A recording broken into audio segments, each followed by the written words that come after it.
ଜୟ ଜଗନ୍ନାଥ। ଆଜିର ଧର୍ମଧାରା ପ୍ରଭୁ ତୁମେ ବିଚାର କର। ଧୀବରଟି ଜିଅନ୍ତା କଉ ମାଛ ନେଇ ବଜାରକୁ ବିକିବା ପାଇଁ ଯାଉଥାଏ। ଜଣେ ଖଳ ପ୍ରକୃତିର ଲୋକ ଧୀବର ପାଖରୁ ବଳ ପ୍ରୟୋଗ କରି ମାଛ ଛଡ଼ାଇ ନେଇଗଲା। ଛଡ଼େଇ ନେବା ବେଳେ କଉ ମାଛର କଣ୍ଟା ଦ୍ୱାରା ଲୋକଟିର ଆଙ୍ଗୁଠି କଟିଯାଇ ରକ୍ତ ବାହାରିଲା। କିନ୍ତୁ ଲୋକଟି କଣ୍ଟାକୁ ଖାତିର ନ କରି ମାଛ ନେଇ ଝୋଳ କରି ଆନନ୍ଦରେ ଖାଇଲା। ତା ପରଦିନ ସେ ଡାକ୍ତରଙ୍କୁ କହିଲା, ଗଛ କାଟୁଥିବା ସମୟରେ ଗଛର କଣ୍ଟା ବାଜି ଆଙ୍ଗୁଠିରେ ଯନ୍ତ୍ରଣା ହେଉଛି। ଡାକ୍ତର ଆଙ୍ଗୁଠିଟିକୁ ଭଲ ଭାବରେ ବ୍ୟାଣ୍ଡେଜ୍ କରି ଔଷଧ ଖାଇବାକୁ ଦେଲେ। ତାପରେ ମଧ୍ୟ ଆଙ୍ଗୁଠି ଖରାପ ହେବାକୁ ଲାଗିଲା। ତେଣୁ ଅପରେସନ୍ କରି ଆଙ୍ଗୁଠିଟି କାଟିବାକୁ ପଡ଼ିଲା। ଭଲ ହେବା ପରିବର୍ତ୍ତେ ଦିନକୁ ଦିନ ହାତର ଅବସ୍ଥା ମଧ୍ୟ ଖରାପ ହେଲା। ଡାକ୍ତର କହିଲେ, ଆଉ ବିଳମ୍ବ ନ କରି ହାତଟିକୁ କାଟିବାକୁ ପଡ଼ିବ, ନଚେତ୍ ଏହା ଦେହର ଅନ୍ୟ ଅଙ୍ଗକୁ ବ୍ୟାପିଯିବ।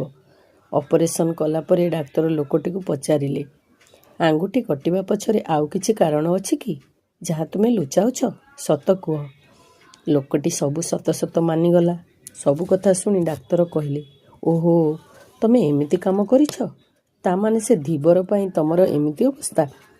ଡାକ୍ତର କଥାକୁ ଲୋକଟି ଠିକ୍ରେ ବୁଝିପାରିଲା ନାହିଁ। ତେଣୁ ସେ ସିଧା ଯାଇ ଧୀବରକୁ କହିଲା, କିରେ, ମୁଁ ତୋ ପାଖରୁ କଉ ମାଛ ନେଇଥିଲି, ଏମିତି କଣ୍ଟା ନେଇଗଲି ଯେ, ସୁନା ନା ହୀରା, କି ଗୁଣି କରିଦେଲୁ ଯେ ମୋ ହାତ ଦିନକୁ ଦିନ ଖରାପ ଅବସ୍ଥାକୁ ଯାଉଛି। ବହୁତ ଟଙ୍କା ଖର୍ଚ୍ଚ କରିସାରିଲିଣି, କଷ୍ଟ ବି ପାଉଛି। ସତ କହ, ତୁ କ'ଣ କରିଛୁ? ଧୀବର କହିଲା, ତୁମ ପାଇଁ ସୁନା ହୀରା ସବୁ ବଡ଼, କିନ୍ତୁ ମୋ ପାଇଁ ମୋ ମାଛ ବଡ଼, ଯାହା ଉପରେ ମୋ ପରିବାର ନିର୍ଭରଶୀଳ। ସେଦିନ ତୁମେ ବଳ ପ୍ରୟୋଗ କରି ମାଛ ଛଡ଼ାଇ ନେଇଗଲ। ମୁଁ ଅସହାୟ ହୋଇ ଭଗବାନଙ୍କୁ ପ୍ରାର୍ଥନା କଲି, ହେ ପ୍ରଭୁ, ତୁମେ ଏହାର ବିଚାର କର।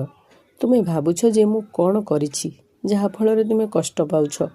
ମୁଁ କେବଳ ଠାକୁରଙ୍କୁ ମୋର ଦୁଃଖ ଜଣାଇଛି। ଜୟ ଜଗନ୍ନାଥ।